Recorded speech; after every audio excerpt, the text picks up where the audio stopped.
না। ভারতের একজন ধনকুবের আছে, নাম শুনেছেন না? মুকেশ আম্বানি।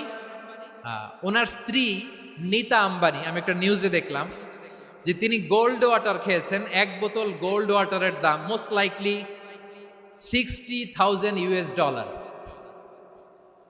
$60,000 এক বোতল গোল্ড ওয়াটার। কেন? এটা খেলে বার্ধক্যের ছাপ নাকি চেহারায় লাগে না। কিন্তু মানুষ যতই বয়স ধরে রাখতে চাক, এই দুনিয়ার জামিনে সে কি তার বয়স লুকাতে পারে? আমার কলিজা টুকরা সিলেট, আওয়াজ করে বলেন, এই দুনিয়ার জীবনে বয়সকে ধরে রাখা যাবে? আপনি অমর হবেন জান্নাতে, চির সুস্থ হবেন জান্নাতে। আপনি যদি চির যৌবন থাকতে চান, চির যুবক, এটা পাবেন জান্নাতে। সুবহানাল্লাহ বলেন। ওই জান্নাতে আপনি যেতে চান তো? চান?